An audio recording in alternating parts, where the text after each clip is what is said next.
Ya, 5 menit terakhir ada yang mau bertanya? Catat ya. Waktu ketua terus kasih saya nanti siapa yang mau bertanya. Kan dapat poin ya. Dan berapa banyak? Ini orang bertanya sama lantang. Ini juga nih, orang sayung. Semun. Orang Lumar Sebol. You know Sebol? Tidak tahu. Apa tanya? Itu saya yang bertanya. Jangan saya lihat bukan. Saya baru tahu dia masuk. Saya pikir dia sahih. Kan baru saya lihat. Bertanya? Arwan? Silakan. Semi mau nanya?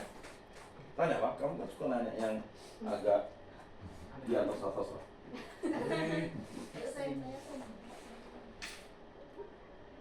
Oh ya, saya kemarin itu karena kesibukan saya lupa membuka itunya, linknya.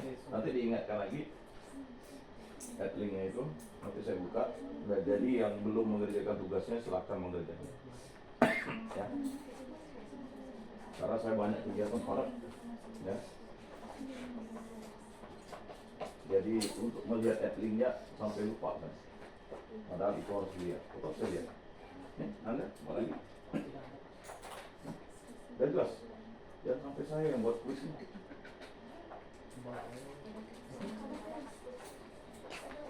Baik. Hah? Mau nanya?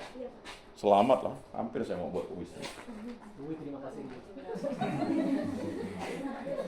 Iya. Saya tutup, kalian ngerjakan 5 soal. Enggak jadi. Ini dari hasil catatan saya yang minggu lalu kan kebetulan disampaikan lagi pada hari ini Pak. Ada yang berbeda? Tidak ada yang berbeda, hanya saja kemarin saya mau bertanya karena Betul maksudnya. jadi hari ini saya mau bertanya. Nah, di era VOC ini kan Katolik itu dilarang karena penguasa VOC beragama Kristen Protestan ya. Ya. Nah, kemudian itu di akhir abad ke-18 kan Belanda tidak melalui kedaulatan, VOC bangkrut dan digantikan oleh kepengurusan Hindia Belanda. Hindia Belanda. Iya. Nah, di situ kan Prefektur Apostolik, di situ juga kepenguasaan rata-rata orang Katolik ya Pak. Di mana? Di Hindia. Enggak. Pemerintahnya tetap itu. Cuman dia sudah berbeda karena dia sudah mempunyai yang namanya sistem pemerintahan dan juga ada. Oh berarti enggak ikut yang itu ini dulu. Yang waktu Jum. Di Jum itu. Cuman saya belum memang memberikan materinya tuh.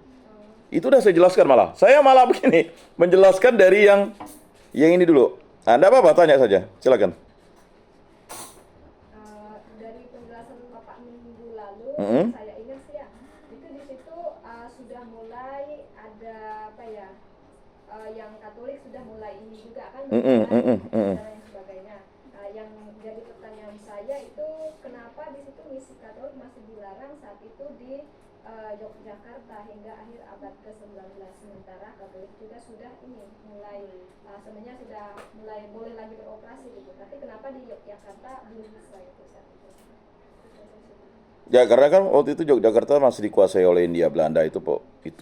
Kemudian yang kedua juga raja-raja Jawa waktu itu kan sudah Belanda itu, Hindia Belanda itu dia tidak lagi mau seperti sebelumnya. Jadi jawabannya itu yang kedua itu karena memang raja-raja Belanda itu sudah rata-rata beragama Islam. Ya, jadi bukan mereka melarang misi Katolik tidak, tetapi karena Belandanya itu Hindia Belandanya tidak mau Raja Jawa itu terpengaruh oleh misi Katolik sehingga ya pemerintah Hindia Belanda itu sebentar berkuasa sebenarnya. Jadi persoalannya itu di situ. Ya jadi dia tuh menggunakan politik DPD et Impera, pecah belah. Dia enggak mau misalnya kalau kayak Ternate Tidore, diadu ya gitu, kelahi ya dia. Nah itu memang keunikan atau memang itu strategi kolonial Hindia Belanda agar tetap berkuasa. Wah, bagaimana kalian berkuasa? Kalian dia sama-sama kalian berantem. Nah, itu maksudnya. Nah, lalu ada misi Katolik dilarang karena misi Katolik itu selain dia juga banyak penguasa Hindia Belanda itu yang Kristen Protestan, tetapi ingat di parlemen Belanda itu ada orang Katolik yang memperjuangkan. Bahkan Hindia Belanda itu harus menggaji pastor-pastor Katolik itu. Ya. Itu sudah berubah deh sistem pemerintahannya karena ada raja Belanda yang beragama Katolik itu. Cuman ya habis itu dia dilengserkan, kemudian dia berubahlah gaya kepemimpinan Belanda itu, tetapi tetap ya di Yogyakarta itu dilarang. Justru malah yang dilarang itu di daerah Jawa Tengah, Muntilan itu justru disitulah karya yang ya membuat karya-karya misi itu terjadi, ya kan? Bahkan Sugio Pranoto itu dulu ya, kalau kalian nonton filmnya itu, ketika pemerintah itu digeser ke Jogja, Uskup Sugio Pranoto itu justru juga ya berdiam di Jogja. Nah itu jawaban yang sederhananya. Kalau kompleksnya sebenarnya larangan itu karena sebenarnya memang pemerintah Hindia Belandanya melarang. Jadi begini, Enlandos. Jadi kita tuh dilarang untuk jadi Katolik. Kalau kita jadi Katolik kan jadi kita tidak bisa dijajah. Karena kita dibebaskan dari. Karena kan konsep Katolik itu kan fraternite, persaudaraan. Egalite. Tahu egalite? Kesetaraan. Belum ya saya jelaskan itu. Fraternite, egalite dan apa? Liberite. Nah, itu konsep liberite atau liberite? Kebebasan. Bagaimana kalau misalnya, wah ini misi Katolik itu konsepnya itu kan persaudaraan, lalu kesetaraan, itulah yang diperjuangkan oleh panelisnya. Kita kan satu saudara kan, fraternita kan, fraternitas, ya kan?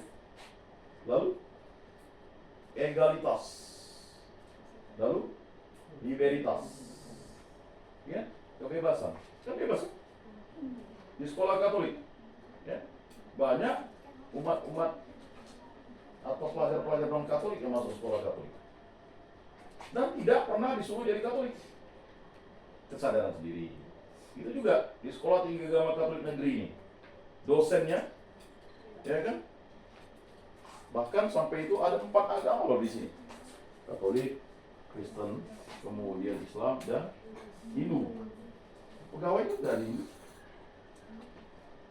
Ya, boleh cek kalau misalnya di beberapa tempat. Kita tidak membandingkan, justru itu tadi. Karena yang diperjuangkan misi Katolik itu tadi, persaudaraan. Apa yang diperjuangkan Paus Fransiskus buat dokumen? Kita ini bersaudara, ya, atau sama prinsipnya, ya, persaudaraan manusia dengan Imam Besar Al-Azhar. Ya. Egalite, kesetaraan. Tidak boleh kita bisa membeda-bedakan itu. Inginnya kan kita seperti itu. Kata Yesus kan tidak boleh kita membeda-bedakan. Cintailah sesamamu seperti mencintai diri sendiri. Ya, tetapi kan kamu harus bisa membedakan antara cintamu dari suami dan istri. Masa kalau suamiku, suamimu. Wah, ini kacau kok nih. Itu bukan egalite, itu namanya perselingkuhan. Kalau kesetaraan itu artinya kamu dibebaskan dari, nah habis itu kan diberi kebebasan. Tuhan Allah kan, kamu boleh memilih untuk tidak menikah, tidak dosa. Yang dosa itu kalau kamu berzina, tidak ke gereja. Tapi kalau kamu tidak menikah dan tidak jadi suster pun tidak ada masalah. Nah, itu kan pilihan hidupmu. Ya kan? Lalu tiba-tiba, oh kamu tidak kawin, jadi pas suster ya? Emangnya semudah itu jadi suster? Ini pertanyaan terakhir. Gimana ya Pak? Kata Bapak kan itu Belanda, zaman VOC kan dilarang Pak. Tapi di video yang saya tonton dan saya ringkas, di sini zaman VOC mayoritas Protestan, jadi mereka setuju untuk misi-misi Protestan tidak tumpang tindih dengan misi Katolik dan mereka membagi wilayahnya yang Bapak sebut pada artikel 171. Berarti di sini Pak, Belanda memberi keringanan untuk misi Katolik Pak. Ya, karena mereka membuat traktat dengan Belanda dan Spanyol. Makanya Timor dengan wilayah NTT, Timor dan ini pulau NTT dan Pulau Timor itu silakan tetap. Karena dia bilang tidak juga menguntungkan pergi di situ ya. Kami kan menguasai pulau-pulau besar. Rempah-rempah. Iya. Saya pikir bukan rempah-rempah di situ. Memang situ ada perikanan, tapi kan gini jauh lah. Menguasai Jawa, menguasai Sulawesi, menguasai Sumatera, menguasai Kalimantan, ya cukup kan bagi VOC. Tapi kan dia waktu itu fokusnya menguasai Jawa. Tapi kalau di Jawa kan tidak boleh misi Katolik itu berkarya. Tetap ada pelarangan, karena mereka konsepnya bukan egalite tadi, kesetaraan. Padahal fraternite kan sama. Paling gospel and glory ya, pilih-pilih yang itu. Baik, demikianlah pertemuan kita pada kesempatan ini. Jadi saya berterima kasih kalian mau menyimak dan mengulang-ulangnya, karena sejarah itu diulang-ulang. Pengulangan sejarah itu bukan untuk kita melihat. Kita tidak ingin membenci suatu kelompok atau kaum atau suatu agama ya. Nah, itu dulu. Sejarah gereja Indonesia itu ingin menjelaskan bahwa terjadi kepahitan, tragedi, sukacita, dukacita, untung dan malang, sehat dan sakit. Dan itulah yang kita harus hadapi sebagai orang Katolik. Jadi jangan jadi orang Katolik itu hanya mau teori pembebasan saja, tetapi ingat persaudaraan, kemudian kesetaraan dan kebebasan. Kebebasan untuk tidak memperbudak orang.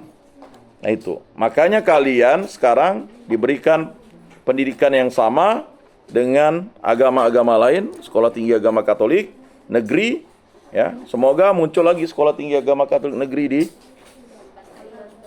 tempat lain. Mari kita tutup dalam doa, dalam nama Bapa dan Putra dan Roh Kudus. Amin. Kemuliaan kepada Bapa dan Putra dan Roh Kudus, seperti pada permulaan, sekarang, selalu, dan sepanjang segala abad. Amin. Maria menerima kabar dari malaikat Tuhan, maka ia mengandung dari Roh Kudus. Salam Maria, penuh rahmat, Tuhan sertamu. Terpujilah engkau di antara wanita, dan terpujilah buah tubuhmu Yesus. Santa Maria, Bunda Allah, doakanlah kami yang berdosa ini sekarang dan waktu kami mati. Amin. Aku ini hamba Tuhan, terjadilah padaku menurut perkataanmu. Salam Maria, penuh rahmat, Tuhan sertamu. Terpujilah engkau di antara wanita, dan terpujilah buah tubuhmu Yesus. Santa Maria, Bunda Allah, doakanlah kami yang berdosa ini sekarang dan waktu kami mati. Amin. Sabda sudah menjadi daging dan tinggal di antara kita. Salam Maria, penuh rahmat, Tuhan sertamu. Terpujilah engkau di antara wanita, dan terpujilah buah tubuhmu Yesus. Santa Maria, Bunda Allah, doakanlah kami yang berdosa ini sekarang dan waktu kami mati. Amin. Doakanlah kami ya Santa Bunda Allah, supaya pantaslah kami menikmati janji Kristus. Marilah berdoa. Ya Tuhan, karena kabar malaikat kami mengetahui bahwa Yesus Kristus Putramu menjadi manusia, kami mohon curahkanlah rahmat-Mu ke dalam hati kami, supaya berkat sengsara dan salibnya, kami dibawa kepada kebangkitan yang mulia oleh Kristus Tuhan kami. Amin. Dalam nama Bapa dan Putra dan Roh Kudus. Amin. Salam, salam kasih, damai dan sejahtera. Tuhan memberkati, menyertai dan melindungi. Salpe.